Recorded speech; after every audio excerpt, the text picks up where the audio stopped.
ان الحمد للہ والصلاة والسلام علی رسول اللہ اما بعد اعوذ باللہ السمیع العلیم من الشیطان الرجیم من ہمزہ ونفخہ ونفثہ بسم اللہ الرحمن الرحیم انا نحن نزلنا الذکر وانا لہ لحافظون۔ محترم سامعین اور معزز طلباء، انکار حدیث بر صغیر میں کیسے آیا، کیسے پروان چڑھا، کون کون اس کے علم بردار رہے، ان کے عقائد و نظریات کیا رہے، ان کا طرز عمل کیا رہا، کس کس طریقے سے وہ حدیث کا انکار کرتے رہے، اس حوالے سے ہمارے 4 سیشنز جو ہیں وہ ریکارڈ ہو چکے ہیں پہلے، جس میں سر سید احمد خان سے لے کر عبداللہ چکڑالوی سے لے کر غلام محمد پرویز تک، اور پھر ایک دوسرا گروہ جنہوں نے ایک نئے انداز سے انکار حدیث، نئے طریقے سے انکار حدیث کرنے کی بنیاد رکھی، حمید الدین فراہی صاحب اور ان کے شاگرد امین حسن اصلاحی صاحب، ان کے معتقدات اور ان کے طرز عمل اور ان کی جو آراء اور ان کے جو افکار ہیں ان کا خلاصہ آپ کے سامنے پیش کیا جا چکا ہے۔ تو اس سلسلے کی آخری کڑی جو ہے وہ جناب جاوید احمد غامدی صاحب ہیں۔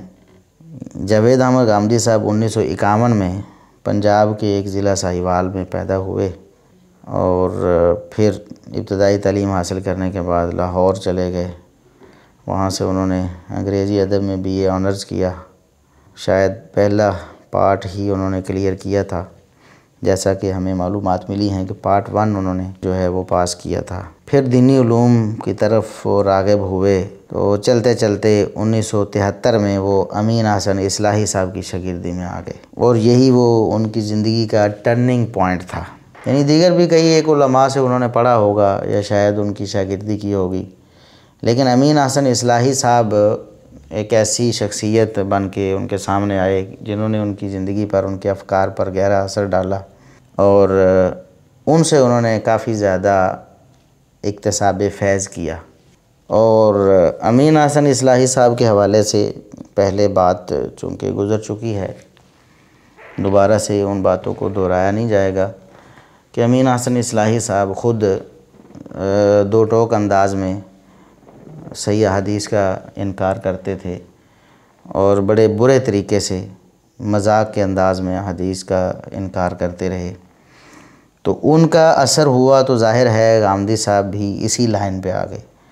اور یہاں میں ایک اور بات بتا دوں کہ غامدی صاحب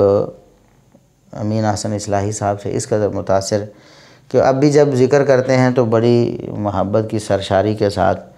استاد امام کہہ کر ان کو ذکر کرتے ہیں کہ میرے استاد امام صاحب کا یہ قول ہے اور یہ ہے۔ اسی طرح امین حسن اصلاحی صاحب نے ایک عرصہ مولانا مودودی صاحب کے ساتھ بھی مل کر کام کیا، تو شاید ان کا بھی کوئی اثر ان کی شخصیت کا بھی پڑا ہوگا۔ علماء نے لکھا ہے، جیسا کہ مولانا عبدالرحمن کیلانی صاحب نے یہ بات درج کی ہے اپنی کتاب آئینہ پرویزیت میں، کہ سر سید احمد خان کے جس طرح کے نظریات ہیں، امین حسن اصلاحی صاحب کے، فراہی صاحب کے، یعنی منکرین حدیث کے جو نظریات ہیں حدیث کے حوالے سے، مولانا مودودی صاحب کے نظریات بھی ملتے جلتے ہی ہیں۔ یعنی اگر ان کی تحریروں کا مطالعہ کیا جائے تو انہوں نے بھی وہ کچھ لکھ دیا ہے، اگرچہ وہ اپنے طور پر سنت کی آئینی حیثیت لکھ کر شاید حدیث کا دفاع کر رہے تھے، لیکن الفاظ کو دیکھا جائے یا ان کی منطق کو دیکھا جائے تو منکرین حدیث اور ان کی منطق تقریباً ملتی جلتی ہی ہے۔ اور اس چیز کا اظہار، یہ بات کہیں اور دور چلی جائے گی، تفہیم القرآن جو مودودی صاحب کی تفسیر ہے اس میں انہوں نے وہی انداز اختیار کیا ہے جو پیچھے آپ نے امین حسن اصلاحی صاحب وغیرہ کا پڑھ لیا ہے، کئی ایک موقعوں پر ایسا کیا انہوں نے۔ تو بہرحال ہمارا فوکس جاوید احمد غامدی صاحب پر ہے۔ تو غامدی صاحب کی فکر پر فراہی اور اصلاحی صاحب کی گہری چھاپ ہے، اس کے مطابق انہوں نے اپنی فکر کو ڈھالا، اور پھر ظاہر ہے کہ یہ ایک آوارگی والی فکر ہے۔ اتنی فکر تو ایک جیسی ہے کہ یہ آوارگی پر مشتمل ہے، کہ جس میں آپ اپنی عقل کو مقدم رکھتے ہیں اور اس کے مطابق جس چیز کو ماننا ہو مانتے ہیں، چاہے وہ قرآن ہو یا حدیث ہو، اور جیسے ماننا ہے عقل مانتی ہے ویسے ہی مانتے ہیں، اس کے علاوہ کسی چیز کو نہیں مانتے۔ تو پھر ظاہر ہے کہ غامدی صاحب کے کئی ایک ایسی باتیں بھی ہو گئیں جو انہوں نے اپنے اساتذہ اور اپنے جو پیش رو تھے ان سے بڑھ کر کہہ دیں، اور یہ ایک فطری بات ہے کہ جب تربیت ہی ایسی ہوگی کہ اپنی عقل کو امام بنا لو یا استاد بنا لو، یا اپنی عقل کو دین بنا لو، شریعت بنا لو، جو وہ کہے اس کو بے حیل و حجت تسلیم کر لو، جبکہ اس کے مقابلے میں کتاب و سنت کو رد کر دو یا اس کی بھونڈی تعویل کر دو، تو پھر ظاہر ہے کہ اس شاگرد کی دماغ میں جو وسوسے آئیں گے ان کو بھی وہ اپنی فکر بنائے گا۔ تو کچھ ایسے ان کے انفرادی تحقیقات آپ کہہ لیں وہ ہیں جو اپنے پہلے پیش روؤں سے بھی آگے بڑھ کر ہیں۔ تو یہ بھی جس طرح آپ پہلے سماعت فرما چکے ہیں کہ فراہی صاحب اور اصلاحی صاحب نے سنت کا ایک نظریہ پیش کیا جو ان کے بقول واجب العمل ہے، اور اس سنت سے مراد انہوں نے یا تو متواتر احادیث کو لیا یا کچھ ان کے مذمومہ چیزیں تھیں جن کا انہوں نے کھل کر کبھی جن کی تفسیر اور تشریح نہیں کی۔ تو غامدی صاحب کی ایک خصوصیت آپ کہہ لیں یا انفرادی ان کی حیثیت یہ ہے کہ انہوں نے اسی سنت کی اصطلاح کو جس کو انہوں نے استعمال کرنے کی کوشش کی، تو غامدی صاحب نے اس کو بھرپور انداز میں استعمال کیا، اور پھر اس میں ظاہر ہے استعمال جب زیادہ اس کو کرنا تھا تو پھر اس کی تشریح بھی کرنی پڑنی تھی۔ تو سنت کا مفہوم غامدی صاحب نے خود لکھا ہے، یعنی حدیث کو تو وہ سرے سے مانتے نہیں ہیں، جیسا کہ آگے ان کی اپنی عبارتیں بھی آ جائیں گی۔ تو سنت کو وہ مانتے، کہتے ہیں میں سنت کو مانتا ہوں، اور یہی بات فراہی صاحب نے بھی لکھی اور اصلاحی صاحب نے بھی لکھی کہ وہ سنت کو مانتے ہیں۔ تو سنت کیا ہے؟ نبی کریم صلی اللہ علیہ وسلم کے اقوال، افعال، آپ کی احادیث، آپ کی سیرت، آپ کا اسوہ حسنہ سنت نہیں ہے غامدی صاحب کے نزدیک، بلکہ غامدی صاحب نے اپنی کتاب میزان صفحہ 14 میں لکھا ہے کہ سنت سے ہماری مراد دین ابراہیمی کی وہ روایت ہے جسے نبی صلی اللہ علیہ وسلم نے اس کی تجدید و اصلاح کے بعد اس میں بعض اضافوں کے ساتھ اپنے ماننے والوں میں دین کی حیثیت سے جاری کر دیا۔ یعنی دین ابراہیمی کی روایت ہے، جو سنت ہے دین ابراہیمی کی روایت ہے،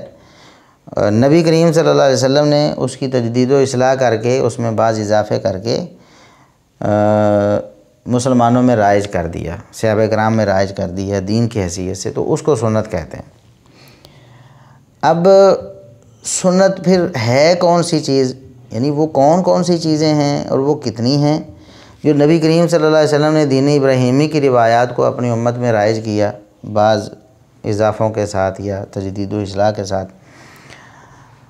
تو چونکہ جیسے جیسے پہلے بھی میں بیان کر چکا ہوں پچھلے لیکچرز میں کہ منکرین حدیث چونکہ عقل پرست ہوتے ہیں اور ان کی زندگی کے مختلف ادوار ہوتے ہیں،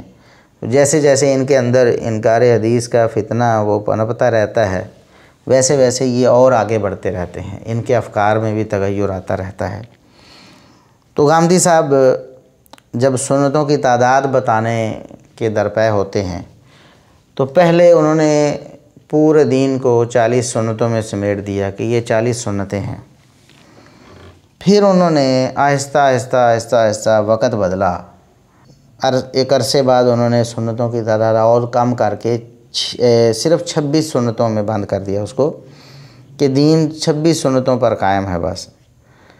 اور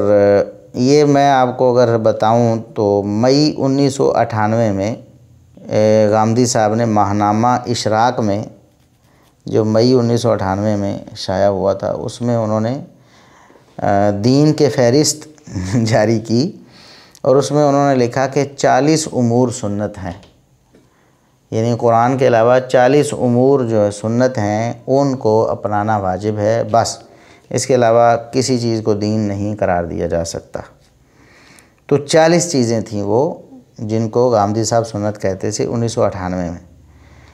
لیکن اس کے بعد 2009 میں انہوں نے جو سنتوں کی تعداد لکھی ہے اپنی کتاب میزان میں، 2009 میں جو شائع ہوئی 5واں ایڈیشن،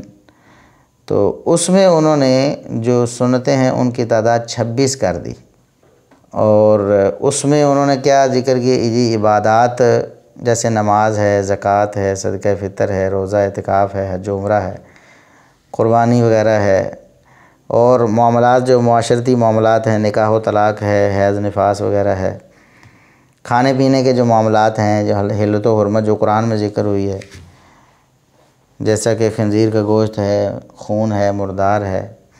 غیر اللہ کے نام پر ذبح کیا ہوا جانور ہے،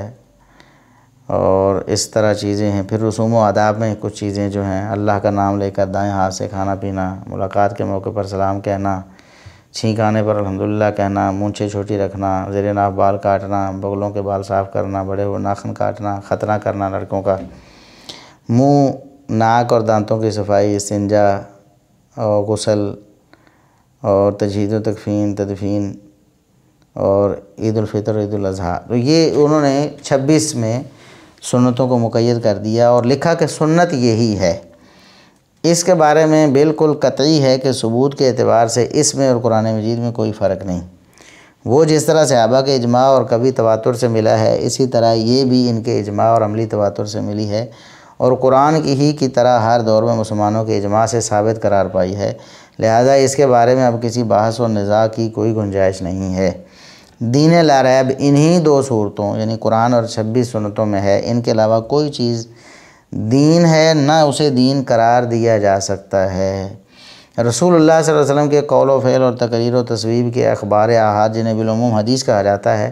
ان کے بارے میں ہمارا نقطہ نظر یہ ہے کہ ان سے جو علم حاصل ہوتا ہے وہ کبھی درجہ یقین کو نہیں پہنچتا، اس لیے دین میں ان سے کسی عقیدہ و عمل کا اضافہ بھی نہیں ہوتا۔ تو آپ نے سماعت کر لیا حدیث کے بارے میں غامدی صاحب کا نظریہ۔ وہ کہتے ہیں کہ 26 سنتیں ہیں بس، اس کے علاوہ کوئی چیز دین نہیں ہے، اور اگر اس کے علاوہ آپ کسی چیز کو دین کہیں گے تو وہ مشکوک ہوگی، درجہ یقین کو تو پہنچتی نہیں، اس سے کسی عقیدہ و عمل کا اضافہ ہوتا ہی نہیں ہے۔ یہ غامدی صاحب کا موقف ہے۔ اب کئی لوگ الجھ پڑتے ہیں جب ہم غامدی صاحب کو منکر حدیث کہتے ہیں، تو وہ کہتے ہیں کہ آپ غامدی صاحب کو منکر حدیث کیوں کہتے ہیں؟ وہ تو حدیث کو مانتے ہیں، انہوں نے جی اپنی کتاب میزان میں پتہ نہیں کتنے 100 حدیث نقل کی ہیں، اور فلاں کتاب میں اتنے 100 حدیث نقل کی ہیں۔ اگر وہ حدیث کو مانتے نہ ہوتے تو حدیث کو نقل کیوں کرتے؟ بھئی یہ لوگ خود مانتے ہیں کہ سر سید احمد خان نے بہت ساری احادیث کا انکار کیا ہے، وہ عقل پرست تھا، نیچری تھا، اور مسلمات دینیہ کا انکار کرتا تھا، جیسے امین حسن اصلاحی وغیرہ نے، فراہی وغیرہ نے لکھا ہوا ہے۔ تو سر سید احمد خان کا پھر کیا قصور تھا؟ سر سید احمد خان بھی تو اسی طرح کی باتیں کرتا تھا، اور احادیث تو وہ بھی نقل کرتے۔ سر سید احمد خان نے بہت ساری احادیث نقل کی ہوئی ہیں، اس کے باوجود وہ انکار حدیث سے متہم ہے، تو پھر غامدی صاحب کیوں نہیں؟ اب صرف حدیث کو نقل کرنا، کیا یہ حدیث کو ماننا ہے؟ اب جب ہم قادیانیوں سے کہتے ہیں کہ یہ محمد الرسول اللہ صلی اللہ علیہ وسلم کو نہیں مانتے، تو وہ آگے سے کہتے ہیں بھی ہم مانتے ہیں، کہتے ہیں ہم تو مانتے ہیں، لا الہ الا اللہ محمد الرسول اللہ کلمہ پڑھ کے سناتے ہیں، لیکن ہم کہتے ہیں کہ آپ انہیں خاتم النبیین نہیں مانتے۔ ہمارا اور قادیانیوں کا اختلاف محمد الرسول اللہ صلی اللہ علیہ وسلم کی ذات پر نہیں ہے، محمد الرسول اللہ صلی اللہ علیہ وسلم کے خاتم النبیین ہونے پر۔ ذات کو وہ بھی مانتے ہیں، لیکن وہ خاتم النبیین نہیں مانتے۔ تو اسی طرح غامدی صاحب سے ہمارا اختلاف یہ نہیں ہے کہ وہ حدیث کے لفظ کو نہیں مانتے، بلکہ ہمارا اختلاف یہ ہے کہ وہ حدیث کو دین اور شریعت نہیں مانتے، وہ حدیث کو عقیدہ و عمل نہیں مانتے، جیسا کہ خود انہوں نے لکھا کہ یہی 26 سنتیں ہیں، ان کے علاوہ کسی چیز کو دین کہا ہی نہیں جا سکتا، وہ درجہ یقین کو پہنچتا ہی نہیں۔ یہ غامدی صاحب کا نظریہ ہے۔ تو اب آپ پر یہ بات بالکل واضح ہو گئی ہوگی کہ حدیث کے حوالے سے غامدی صاحب کا نظریہ بالکل انکار حدیث کا ہے۔ وہ بالکل کھل کر اس چیز کا اظہار کرتے ہیں کہ حدیث دین اور شریعت نہیں بن سکتی، اور وہ حدیث کو دین اور شریعت نہیں مانتے۔ یہی اصل میں انکار حدیث ہے۔ محمد الرسول اللہ صلی اللہ علیہ وسلم جو اقوال ارشاد فرماتے تھے، جو افعال آپ صلی اللہ علیہ وسلم کرتے تھے، کافر بھی کبھی اس بات کے انکاری نہیں ہوئے کہ نبی کریم صلی اللہ علیہ وسلم باتیں نہیں کرتے، یا آپ صلی اللہ علیہ وسلم احکامات نہیں فرماتے ہیں۔ یا آپ صلی اللہ علیہ وسلم کوئی عمل نہیں کرتے ہیں، کافروں نے کبھی انکار کیا اس بارے۔ کافر ان آپ صلی اللہ علیہ وسلم کے اقوال و افعال اور آپ صلی اللہ علیہ وسلم کے جو اعمال تھے ان کے دین ہونے کے منکر تھے۔ وہ یہ نہیں مانتے تھے کہ وہ من عند اللہ ہیں، وہ کہتے تھے کہ اپنی طرف سے کرتے ہیں، وہ تو قرآن کو بھی من عند اللہ نہیں مانتے تھے۔ تو اصل مسئلہ یہ غامدی صاحب کے ساتھ ہے کہ غامدی صاحب احادیث کو ماننے کا دعویٰ کرتے ہیں، لیکن ساتھ میں یہ کہتے ہیں کہ کوئی حدیث دین نہیں بن سکتی، عقیدہ نہیں بتا سکتی، عمل نہیں بتا سکتی، جبکہ یہ جو سنتیں انہوں نے ذکر کی ہیں یہ صرف نام کی حد تک انہوں نے ذکر کی ہیں نا، کہ یہ دین ابراہیمی کی روایات ہیں۔ اب مثال کے طور پر نماز کی بات انہوں نے کی ہے، کہتے ہیں کہ یہ تو دین ابراہیمی سے چلی آ رہی ہے نماز، تو نبی کریم صلی اللہ علیہ وسلم نے اس میں کچھ اضافے کر کے یا ترمیم اور اصلاح کر کے اس کو دین کی حیثیت سے جاری کر دیا۔ تو ہمارا سوال یہ ہے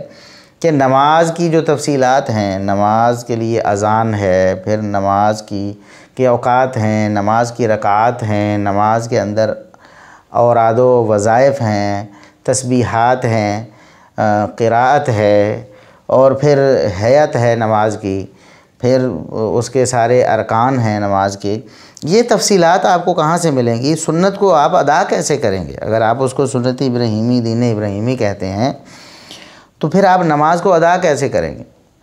آپ کو نماز ادا کرنے کے لیے پھر انہی احادیث کا سہارا لینا پڑے گا، تفصیلات آپ کو احادیث میں ہی ملیں گی۔ جس کو آپ عملی تواتر کہہ رہے ہیں کہ صحابہ کے اجماع سے یہ چیزیں ہمیں ملی ہیں، تو وہ صحابہ کا اجماع ہی تو آپ کو آگے، اور پھر جو عملی تواتر ہے وہ احادیث کے ذریعے ہی تو نقل ہوا ہے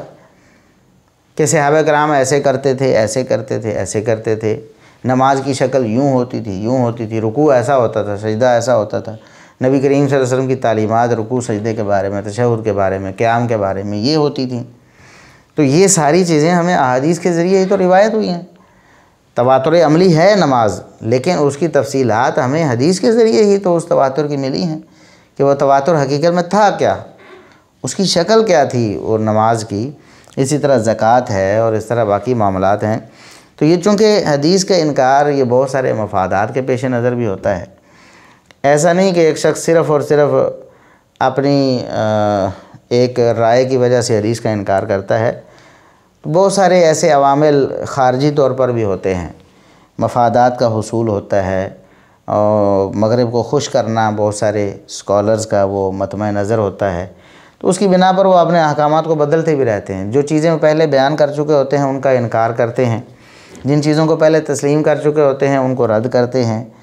اور جن چیزوں کو پہلے وہ دین و شریعت مان رہے ہوتے ہیں اور بعد میں مغرب کو خوش کرنے کے لیے، یورپ کی نظر میں روشن خیال بننے کے لیے، اور اس پرفتن دور میں لوگوں کے سامنے مسیحا بن کر آنے کے لیے یا ان کے سامنے مقبول ہونے کے لیے، شہرت پانے کے لیے بھی وہ بہت ساری چیزوں کا انکار کرتے رہتے ہیں۔ تو غامدی صاحب نے بھی احادیث کا انکار کیا، اور اس میں بہت سارے جو عوامل موجود ہیں، یقیناً وہ نفسیاتی عوامل بھی ہوں گے، ان کے فکری عوامل بھی ہوں گے، اور خارجی بھی ہوں گے۔ بہت ساری چیزوں نے ان کو متاثر خارج سے بھی کیا ہوگا، باہر سے بھی کچھ عوامل آئے ہیں جس کی وجہ سے انہوں نے احادیث کا انکار کیا ہے۔ تو ایک اور موقع پر اپنی کتاب میزان میں ہی صفحہ 68 پہ وہ لکھتے ہیں کہ حدیث کے بارے میں رسول اللہ صلی اللہ علیہ وسلم ان کی حفاظت اور تبلیغ اشاعت کے لیے کبھی کوئی اہتمام نہیں کیا۔ احادیث کے بارے میں کہتے ہیں کہ رسول اللہ صلی اللہ علیہ وسلم نے ان کی حفاظت یا ان کی تبلیغ و اشاعت کے لیے کبھی کوئی اہتمام نہیں کیا، حالانکہ یہ بہت بڑا جھوٹ ہے۔ نبی کریم صلی اللہ علیہ وسلم نے اپنی احادیث بھی لکھوائی ہیں اور ان کی نظائر بھی بہت واضح ہیں۔ پھر رسول اللہ صلی اللہ علیہ وسلم کے دور میں اور آپ کے صحابہ کے دور میں، پھر تابعین کے دور میں احادیث کو جس طرح مدون کیا گیا، رسول اللہ صلی اللہ علیہ وسلم کے صحابہ نے آپ صلی اللہ علیہ وسلم سے سن کر احادیث کو جس طرح روایت کیا اور آگے اہتمام کے ساتھ پہنچایا، اور آپ صلی اللہ علیہ وسلم نے فرمایا نظر اللہ سمع منا حدیثاً، اللہ رب العزت اس شخص کے چہرے کو تر و تازہ رکھے، خوشحال رکھے اس شخص کو جس نے ہم سے ایک حدیث بھی سنی، پھر اس کو محفوظ کیا اور پھر آگے حفاظت کے ساتھ اسے پہنچا دیا۔ تو یہ ساری چیزیں جو ہیں، اور پھر صحابہ کرام کا طرز عمل ہے کہ وہ رسول اللہ صلی اللہ علیہ وسلم کی خدمت سے نکلتے ہی نہیں، مسجد سے نکلنا گوارا نہیں کرتے، جیسا کہ ابو ہریرہ رضی اللہ عنہ ہیں کہ کہیں رسول اللہ صلی اللہ علیہ وسلم کی کوئی حدیث ہم سے رہ نہ جائے۔ اسی طرح صحابہ کرام باریاں مقرر کرتے ہیں، جیسا کہ سیدنا عمر رضی اللہ عنہ نے باری مقرر کی تھی انصاری صحابی کے ساتھ کہ ہمیں فکر معاش کے لیے بازار میں جانا پڑتا ہے، اور وہاں جاتے ہیں تو پیچھے رسول اللہ صلی اللہ علیہ وسلم کی حدیث ہم سے رہ جاتی ہیں، آپ کی تعلیمات۔ تو ایک ایک دن ہم باری مقرر کر لیں، ایک دن میں رسول اللہ صلی اللہ علیہ وسلم کی خدمت میں سارا دن رہوں گا رات تک، اور آپ صلی اللہ علیہ وسلم سے جو بھی علم حاصل ہوگا اس کو محفوظ کر کے آپ کو سناؤں گا رات کو، اور آپ اس دن کاروبار کر لینا، اور اگلے دن میں کاروبار کر لوں گا اور آپ رسول اللہ صلی اللہ علیہ وسلم کے پاس رہ کر سارا دن شام تک رات تک رسول اللہ صلی اللہ علیہ وسلم کی تعلیمات کو محفوظ کرنا اور مجھے سنانا، تاکہ ہمارا معاش اور ہمارا روزگار بھی چلتا رہے اور ہماری رسول اللہ صلی اللہ علیہ وسلم کی طرف سے جو تعلیمات ہیں وہ بھی مس نہ ہوں۔ تو اس کے باوجود وہ کہتے ہیں کہ رسول اللہ صلی اللہ علیہ وسلم نے ان کی حفاظت و تبلیغ و اشاعت کے لیے کوئی اہتمام کیا ہی نہیں۔ یہ بہت بڑا جھوٹ ہے۔ آگے کہتے ہیں کہ ان سے جو علم حاصل ہوتا ہے وہ کبھی علم یقین کے درجے تک نہیں پہنچتا۔ حدیث سے متعلق یہی دو حقائق ہیں جن کی بنا پر یہ ماننا تو ناگزیر ہے کہ اس سے دین میں کسی عقیدہ و عمل کا اضافہ نہیں ہوتا۔ پھر وہی بات بار بار وہ دہرا رہے ہیں کہ کسی چیز کا اضافہ عقیدہ و عمل کا حدیث کی وجہ سے نہیں ہوتا۔ تو پھر انہوں نے حدیث کو کیا مانا ہے؟ حدیث کو انہوں نے کچھ بھی نہیں مانا، اور پھر وہ حدیث کے حوالے سے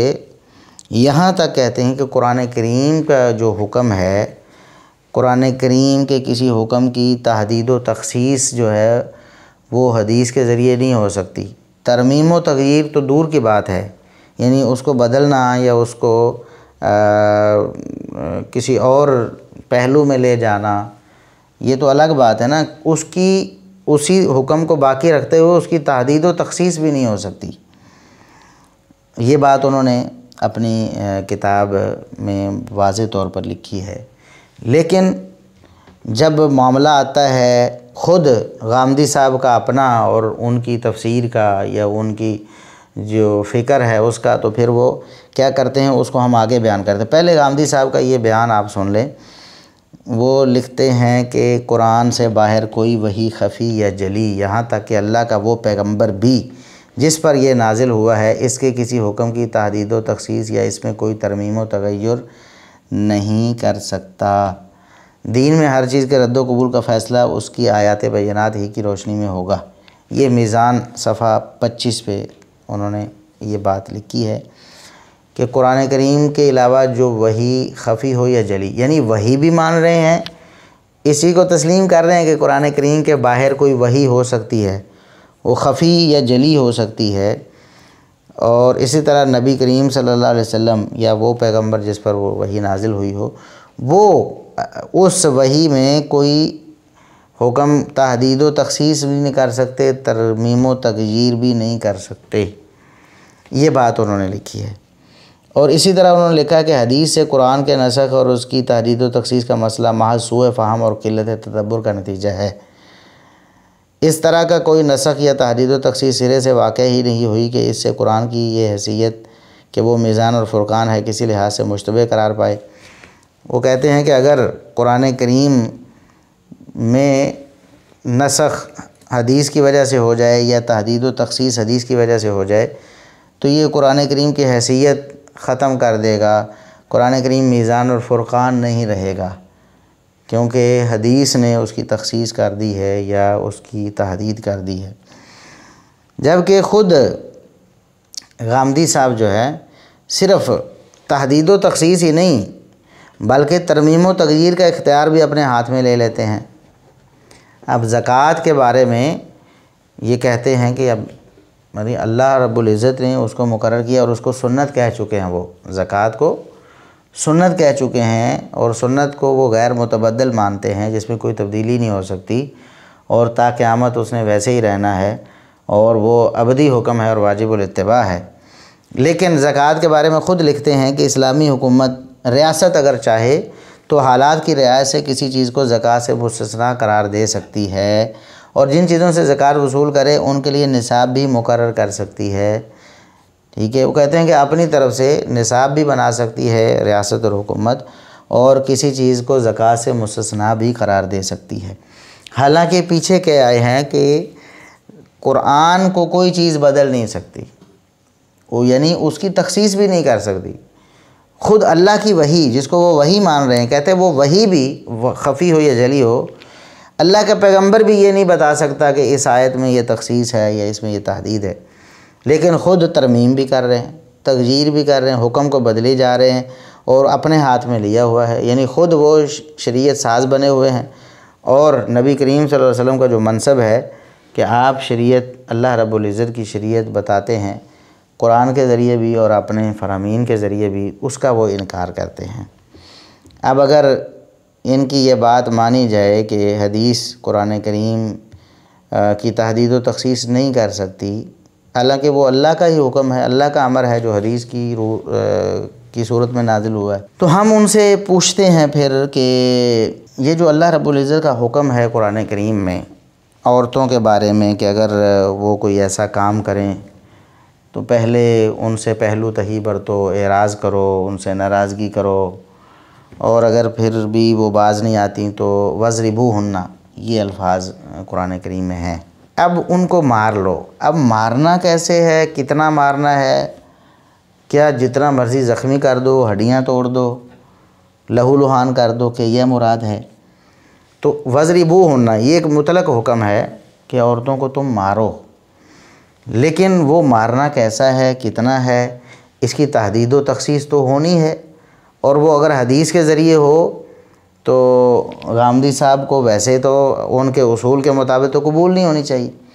لیکن یہاں پر وہ مجبور ہو گئے اور انہوں نے لکھا اپنی کتاب میزان میں ہی کہ نبی صلی اللہ علیہ وسلم نے اس کی حد غیر و مبرہ کے الفاظ سے متعین فرمائی ہے۔ اس کے معنی یہ ہے کہ ایسی سزا نہ دی جائے جو کہ پائیدار اثر چھوڑے۔ ہم بھی یہ کہتے ہیں کہ قرآن کریم کی آیت کی تحدید و تخصیص جو ہے وہ حدیث کے ذریعے ہو سکتی ہے، اور یہاں غامدی صاحب مجبور ہو گئے کہ خود اس کی تحدید و تخصیص حدیث کے ذریعے انہوں نے کر دی، لیکن اب یہاں ان کی عقل کا یہ تقاضا تھا کہ تحدید و تخصیص ہو جانی چاہیے، تو انہوں نے حدیث کے ذریعے کر دی، اور جہاں ان کی عقل کا یہ تقاضا ہوگا کہ تحدید و تخصیص ان کے ہاتھ میں آ جائے، وہ خود کر دیں، تو وہ خود بھی کر لیتے ہیں، لیکن جہاں ان کی عقل نہ مانے وہاں رسول اللہ صلی اللہ علیہ وسلم کے فرمان کو بھی رد کر دیں گے کہ رسول اللہ صلی اللہ علیہ وسلم کا فرمان جو ہے وہ قرآن کریم کی آیت کی تحدید و تخصیص نہیں کر سکتے۔ تو اسی طرح یہ جو فَاعْتَزِلُوا النِّسَاءَ فِي الْمَحِيضِ کہ حیض میں عورتوں سے الگ رہو، یہ جو حکم ہے قرآن کریم کا یہ مطلق حکم ہے۔ اگر غامدی صاحب کا یعنی یہ انکار حدیث پر مبنی مفروضہ مان لیا جائے کہ کوئی وحی خفی ہو یا جلی ہو قرآن کریم کے باہر، وہ قرآن کریم کی آیت، بلکہ کوئی نبی بھی قرآن کریم کی جو آیات میں تحدید و تخصیص نہیں کر سکتا، تو پھر فَاعْتَزِلُوا النِّسَاءَ فِي الْمَحِيضِ اس سے پھر مراد کیا ہوگا؟ یہ مطلق ہے نا کہ عورتوں سے جدا ہو جاؤ، اس کا مطلب ہے ان کو الگ کمرے میں بند کر دو یا خود اپنے الگ گھر میں منتقل ہو جاؤ، تو ان سے کھانا پینا چھوڑ دو، ان سے میل جول نہ رکھو، تو کیا ہوگا پھر؟ ہم تو کہتے ہیں کہ رسول اللہ صلی اللہ علیہ وسلم کی حدیث میں تحدید ثابت ہے کہ الگ ہونے کا مطلب صرف مباشرت اور جماع ہے، اس سے رکنا ہے، باقی سب کچھ جائز ہے۔ اور یہاں پر مجبور ہو گئے خود غامدی صاحب بھی اپنی کتاب میزان صفحہ 433 پہ یہ لکھنے میں مجبور ہو گئے کہ یعنی سیدہ عائشہ رضی اللہ عنہ سے روایت ہے کہ ہم میں سے کوئی حیض کی حالت میں ہوتی اور رسول اللہ صلی اللہ علیہ وسلم اس کے قریب آنا چاہتے تو ہدایت کرتے کہ حیض کی جگہ پر تہہ بند باندھ کے پھر قریب آ جاتے، تو خود انہوں نے اللہ رب العزت کے اس فرمان کی تخصیص کر دی کہ یہاں الگ ہونے سے یہ خاص قسم کا الگ ہونا مراد ہے، یعنی مباشرت جو جماع ہے اس سے رکنا مراد ہے، نہ کہ ہر قسم کا میل جول۔ تو یہی جب بات اپنے خلاف آتی ہے ان کی عقل میں نہیں آتی تو پھر وہ کہتے ہیں کہ وہی خفی ہو یا جلی ہو، تاکہ پیغمبر بھی نبی کریم صلی اللہ علیہ وسلم بھی اللہ رب العزت کے کسی حکم کی تحدید و تعیین نہیں کر سکتے، تخصیص نہیں کر سکتے، اور خود جب چاہے وہ کر دیتے ہیں۔ اسی طرح قرآن کریم میں چور کے بارے میں، چور کی جو سزا آئی ہے فَاقْطَعُوا أَيْدِيَهُمَا، مرد ہو یا عورت ہو تو ان کے ہاتھ کاٹ دیں۔ اب ہاتھ کتنے مقدار چوری پہ کاٹنے ہیں؟ کیا 1 روپیہ چوری کرنے پہ بھی ہاتھ کاٹنا ہے یا پھر اس کی کوئی خاص مقدار ہے؟ اسی طرح ہاتھ کتنا کاٹنا ہے؟ وہ یہ اپنا گٹ سے کاٹنا ہے، کوہنی ہے وہاں سے کاٹنا ہے،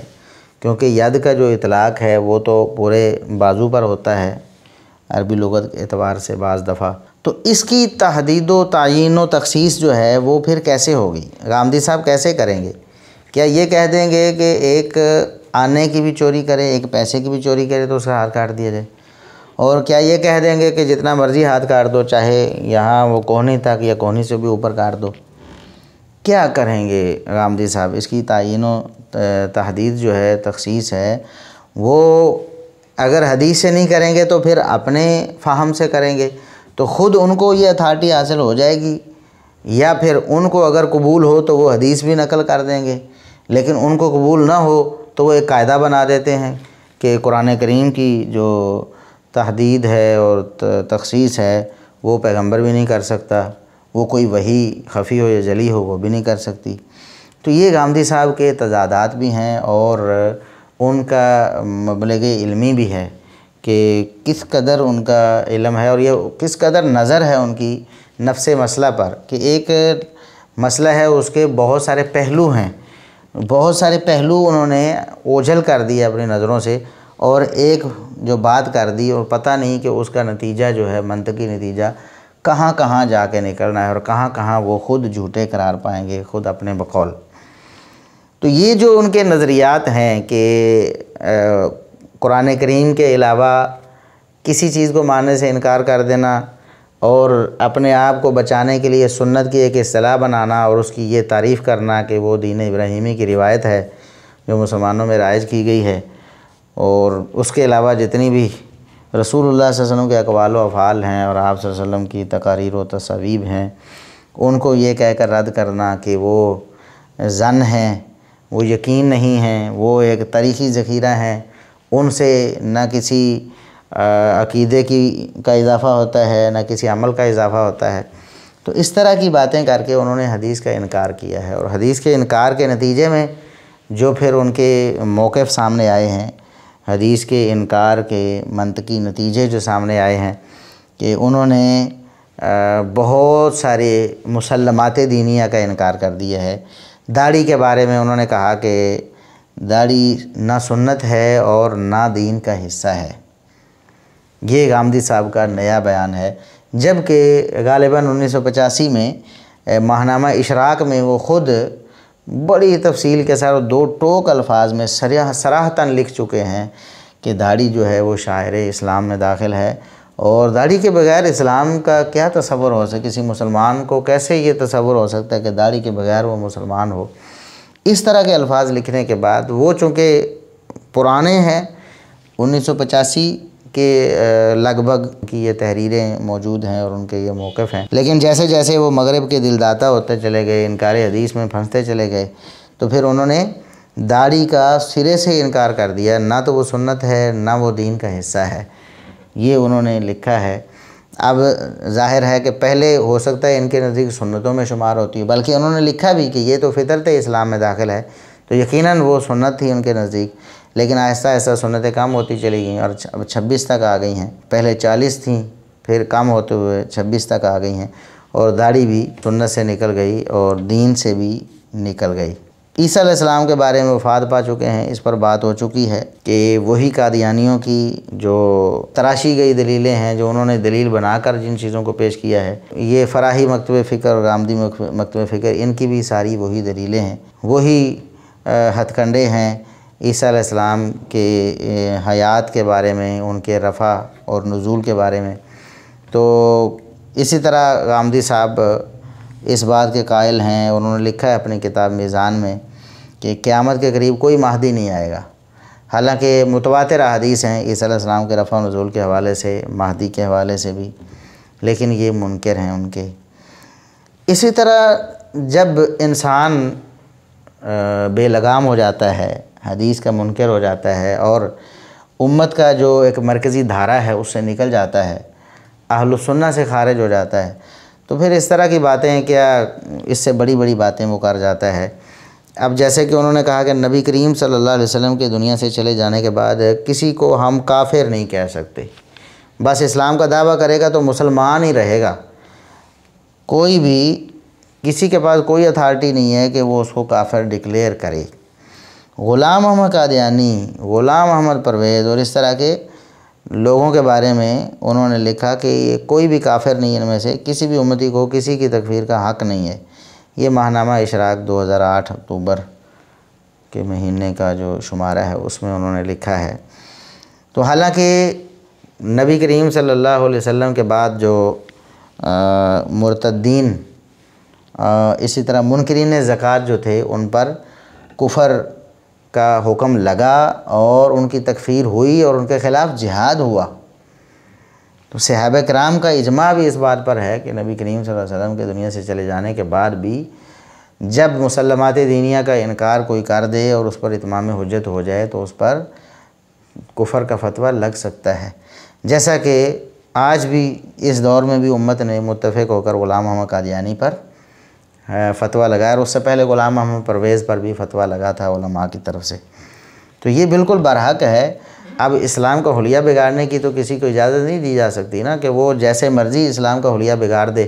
اور اپنے آپ کو مسلمان کہے تو ہم اس کو مسلمان مانتے رہیں، چاہے جتنا مرضی بڑا کفر بکتا رہے اور چاہے کتنی بڑی اتمام حجت اس پر ہو جائے، اور وہ ہر درم ہو کر اس کو ماننے سے انکار کر دے۔ اب کوئی کہے کہ نماز کو نہیں مانتا، زکوٰۃ کو نہیں مانتا، تب بھی ہم اس کو مسلمان مانتے رہیں۔ تو بہرحال یہ انکار حدیث کے نتیجے میں غامدی صاحب کا یہ موقف، یہ انکار حدیث کا لازمی نتیجہ ہے کہ وہ غلام احمد قادیانی سمیت اور غلام احمد پرویز سمیت کسی کی بھی تکفیر کے قائل نہیں ہیں۔ اسی طرح نبی کریم صلی اللہ علیہ وسلم نے مرتد کی سزا قتل بتائی ہے، تو اس کو انہوں نے نبی کریم صلی اللہ علیہ وسلم کے دور کے ساتھ خاص کر دیا۔ انہوں نے لکھا ہے یہ ماہنامہ اشراق میں اگست 2008 کے شمارے میں کہ مرتد کی شرعی سزا نبی کریم صلی اللہ علیہ وسلم کے زمانے کے ساتھ خاص تھی، یعنی آپ صلی اللہ علیہ وسلم کے بعد ارتداد کی سزا کسی کو دی ہی نہیں جا سکتی۔ ظاہر ہے پھر مرتد کہا ہی نہیں جائے گا، جب کہا نہیں جائے گا تو پھر ارتداد کی سزا کیسے دی جائے گی۔ اسی طرح رجم کے انکاری ہو گئے، جس طرح امین حسن اصلاحی صاحب کے حوالے سے تفصیل سے بات گزری کہ رجم کا انکار انہوں نے کیا اور کیا بھونڈی دلیلیں دی۔ تو غامدی صاحب بھی لفظوں کے ہیر پھیر سے تقریباً وہی موقف رکھتے ہیں جو اصلاحی صاحب کا ہے، وہ رجم کی سزا کو نہیں مانتے۔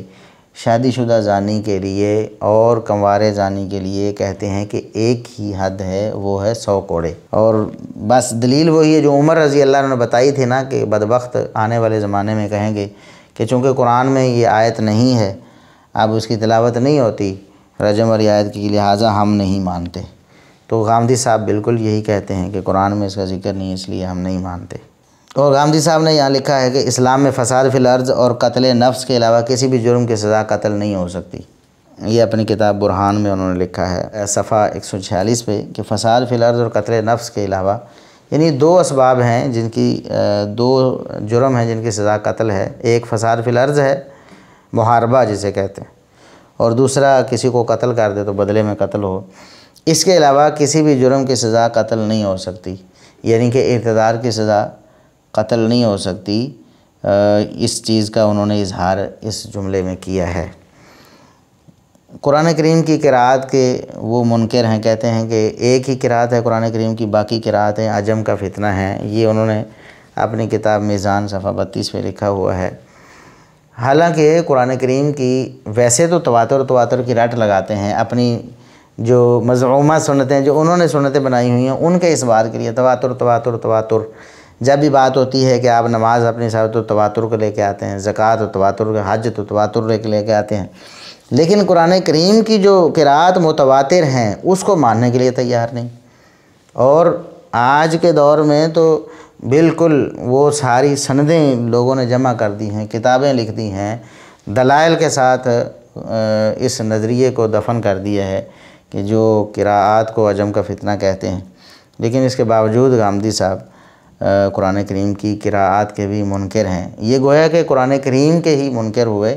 کیونکہ وہ بھی نازل کردہ انزل القرآن علی سبعۃ احرف، 7 حروف پر قرآن نازل ہوا ہے، تو قراءات جو ہیں یہ حقیقت ہیں اور یہ اللہ رب العزت کی طرف سے نازل کردہ ہیں، ان کے منکر ہیں۔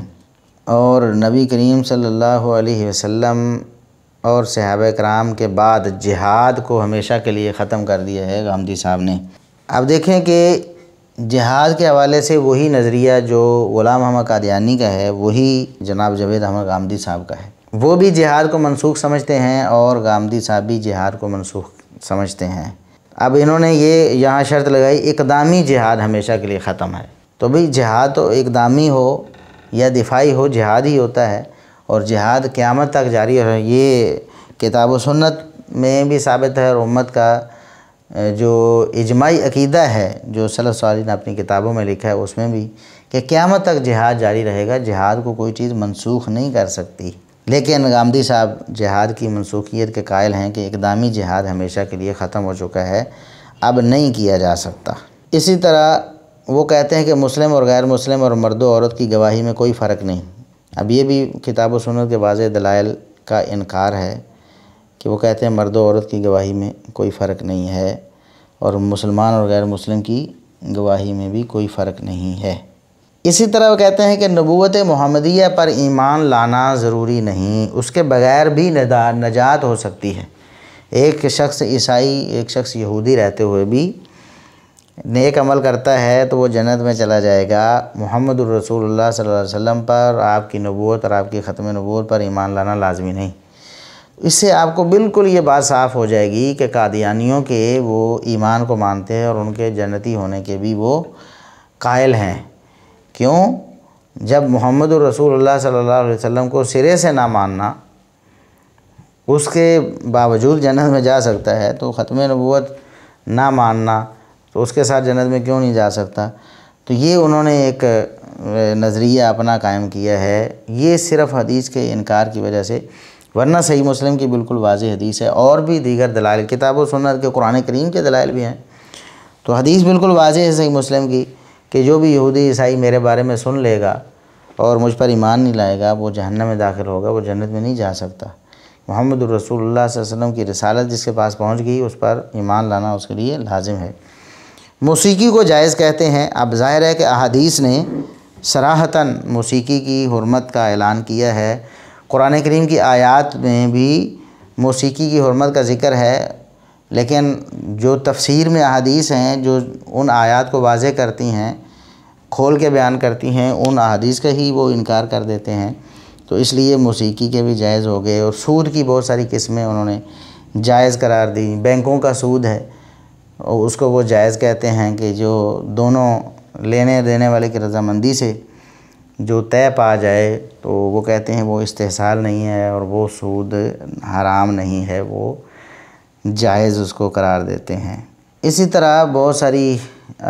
چیزیں ہیں پردے کے حوالے سے ہیں، وہ چہرے کا پردہ دور کی بات ہے، سر کے پردے کے بھی قائل نہیں ہیں۔ دوپٹے کو بھی وہ غیر ضروری چیز سمجھتے ہیں، بس سینے کو ڈھانپ لیں، وہی مغرب والا تصور کہ وہ بھی عورتوں کا جو ہے نا وہ سینے کے اوپر چھوٹا سا کپڑا ڈال لیں تو اس کو کہتے ہیں کہ یہ پردہ ہو گیا ہے، اور ان کے نزدیک وہ کافی ہے کہ سینے کے اوپر انہوں نے پردہ ڈال لیا ہے، تو کہتے ہیں سینے کو ڈھانپ لیں بس تو یہ کافی ہے، دوپٹہ شپٹہ اس کا کوئی شرعی حکم نہیں ہے، نہ اس کو لازم سمجھا جا سکتا ہے۔ اور یہ بات انہوں نے واضح طور پر ماہنامہ اشراق مئی 2002 کے شمارے میں لکھتی ہے کہ دوپٹہ جو ہے اس کو یہ شرعی حکم بنا کر پیش کرنا، اس کا کوئی جواز نہیں ہے۔ یہ مسلمانوں کی تہذیبی روایت ہے کہ یہاں کی تہذیب ہے، چلو آپ اس کو تہذیب سمجھ کے پہن لیں، نہ بھی پہنیں گے تو زیادہ سے زیادہ یہ ہے کہ آپ نے اپنی تہذیب کا پاس نہیں کیا ہے، آپ پر کوئی جرم لاگو نہیں ہوگا شرعی طور پر۔ اسی طرح مسجد اقصیٰ پر مسلمانوں کا نہیں بلکہ یہودیوں کا حق ہے۔ یہ بھی آپ دیکھ لیں کہ کہاں تواتر کی یہ بات کرتے ہیں اور خود تواتر کو روندتے ہیں اور اس کا انکار کرتے ہیں کہ پوری امت مسلسل اور صدیوں سے ایک ہی بات جانتی ہے کہ مسجد اقصیٰ جو ہے وہ مسلمانوں کا حق ہے، لیکن انہوں نے کہا کہ یہودیوں کا حق ہے۔ اور یہ بات انہوں نے ماہنامہ اشراق جولائی 2003 کے شمارے میں لکھی، اور اس کے بعد 2004 کے مئی جون کے شمارے میں بھی انہوں نے یہ بات لکھی ہے۔ اس طرح اور بھی بہت ساری چیزیں ہیں جو انہوں نے اب معجزات کیا ہیں، وہ تو سرے سے جس طرح ان کے پیش رو منکر تھے، یہ بھی یعنی اب معجزات تو ظاہر ہے کہ احادیث میں بہت سارے معجزات کا ذکر ہے، احادیث کو سرے سے مانیں گے نہیں اور قرآن کریم کی تفسیر حدیث سے کریں گے نہیں، اپنی عقل سے کریں گے، تو پھر عقل جو ہے وہ ان کی عقل تو ظاہر ہے جو مشاہدات ہیں، تجربات ہیں، ان سے آگے جاتی ہی نہیں ہے، غیبی امور کو تو مانتی نہیں ہے، تو لہٰذا یہ ان چیزوں کے منکر ہوتے چلے جائیں گے۔ شاتم رسول کی سزا کے حوالے سے ان کا موقف بڑا کھلے عام وہ بیان کرتے ہیں کہ گستاخ رسول کی سزا قتل نہیں ہے۔ پیچھے جو انہوں نے ایک بات ہم نے نقل کی تھی باحوالہ ان سے کہ فساد فی الارض اور قتل نفس کے علاوہ کسی چیز کی سزا قتل نہیں ہو سکتی، تو وہاں ارتداد اور گستاخی رسول اور ان ساری چیزوں کی سزا قتل جو ہے اس کو انہوں نے انکار کیا تھا۔ دیت کا قانون جو ہے وہ وقتی اور عارضی تھا، یہ انہوں نے لکھا ہے اپنی کتاب برہان صفحہ 18-19 میں۔ دیت کے قانون کا بھی انکار کر دیا، جو کہ قرآن کریم میں بھی مذکور ہے اور رسول اللہ صلی اللہ علیہ وسلم کی احادیث میں تفصیل کے ساتھ مذکور ہے، تو یہ انہوں نے انکار کر دیا ہے اور اس کو وقتی اور عارضی قرار دیا ہے۔ اسی طرح غیر مسلم بھی مسلمانوں کا وارث، ایک اولاد جو ہے وہ غیر مسلم ہے، فوت ہونے والا جو ہے وہ مسلم ہے تو اولاد اس کی وارث بن سکتی ہے، یہ غامدی صاحب کہتے ہیں۔ حالانکہ بالکل واضح اور دو ٹوک حدیث ہے کہ لا یرث المسلم الکافر، کہ کوئی مسلمان کافر کا وارث نہیں بن سکتا اور اسی طرح کوئی کافر مسلمان کا وارث نہیں بن سکتا۔ لیکن یہ لوگ جو ہیں منکرین حدیث، یہ حدیث کا انکار کرنے کی وجہ سے اس طرح کے سارے جو عقائد ہیں اور سارے جو اسلام کے شعائر ہیں اور ساری جو مسلمات ہیں ان کے انکاری ہیں۔ یاجوج ماجوج اور دجال ان کے بھی انکاری ہیں۔ تو جتنی بھی ایسی چیزیں ہوں گی، یہ پیچھے فراہی سے لے کر سر سید احمد خان سے لے کر اور پھر دوسرے دور میں فراہی سے اصلاحی سے لے کر یہ سارے ان چیزوں کے منکر چلے آ رہے ہیں کہ دجال اور یاجوج ماجوج کے منکر کہتے ہیں، اس سے مراد مغربی اقوام ہیں، لو بات ہی ختم کر دی انہوں نے۔ یہ ماہنامہ اشراق جنوری 1996 میں جو شائع ہوا اس میں انہوں نے یہ بات لکھی۔ عورت مردوں کی امامت کروا سکتی ہے، یہ بھی غامدی صاحب کا ایک شوشہ ہے کہ عورت مردوں کی امامت کروا سکتی ہے۔ اب ان سے کوئی پوچھے کہ تم جو بار بار یہ کہتے ہو کہ قرآن کریم کے علاوہ 26 سنتیں ہیں اور باقی تو کوئی حدیث بھی، پیغمبر کا فرمان بھی، کوئی وحی خفی ہو یا جلی بھی، وہ بھی کچھ بھی عقیدہ و عمل کا اضافہ نہیں کر سکتی، تو پھر سوال یہ ہے کہ یہ عورت مردوں کی امامت کرنے کے حوالے سے کون سی دلیل شرعی ہے؟ قرآن کریم میں کہاں یہ بیان آیا ہے، یا جو سنتیں 26 آپ نے ذکر کی ہیں ان میں کہیں اس بات کا ذکر آیا کہ عورت جو ہے مردوں کی امامت کر سکتی ہے؟ یہ کہاں سے آپ نے لے لیا؟ تو جیسا کہ ہم نے بتایا کہ یہ جو منکرین حدیث ہوتے ہیں ان کی جو اگلی نسل ہوتی ہے پچھلی نسلوں سے آگے بڑھنے کی کوشش کرتی ہے، کیونکہ ان کا منہج ہی فکری آوارگی ہے، اور جب فکری آوارگی حاصل ہو جاتی ہے تو پھر آگے ہی بڑھنا ہوتا ہے، پیچھے ہٹنا ممکن نہیں ہوتا۔ اب یہاں پر میں آپ کو یہ جو ایک سلسلہ ہے نا، فراہی صاحب، حمید الدین فراہی صاحب، ان کے شاگرد امین حسن اصلاحی صاحب اور ان کے شاگرد جاوید غامدی صاحب جو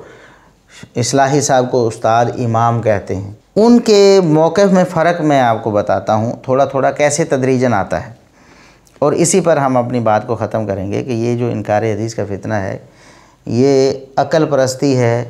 اور عقل پرستی جو ہے وہ انسان میں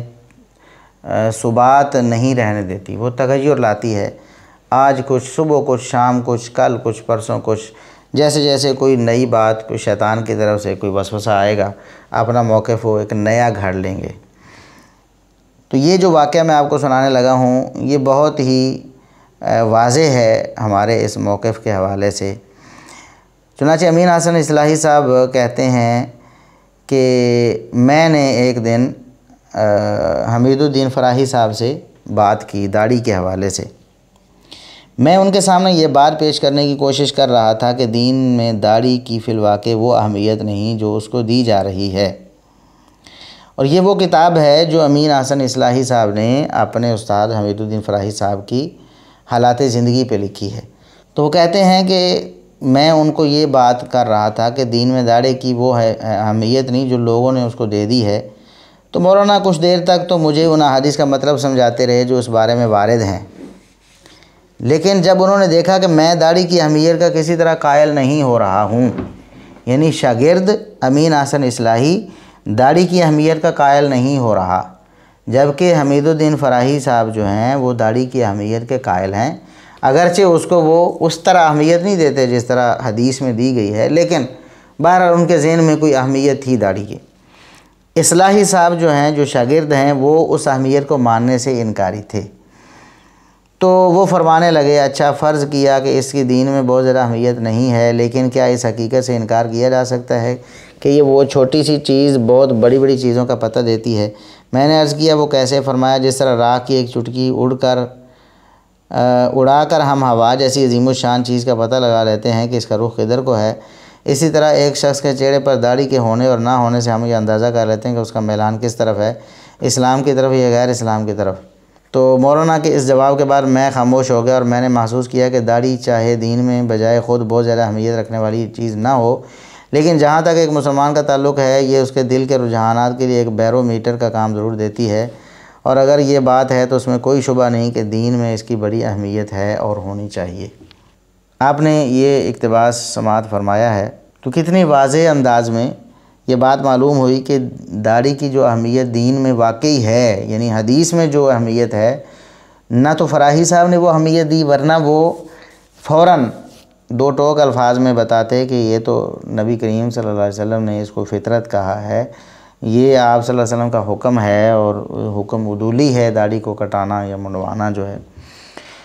لیکن وہ کچھ اور ہی سمجھاتے رہے، وہ اپنے شاگرد کو قائل نہ کر سکے، کیونکہ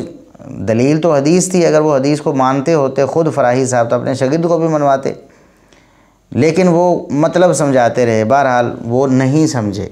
تو آخرکار انہوں نے کہا کہ چلو کم از کم ایسے ہی سمجھ لو جی، یہ رجحان کا پتہ دیتی ہے۔ تو اصلاحی صاحب بھی کچھ نہ کچھ اہمیت کے قائل ہو گئے کہ چلے داڑھی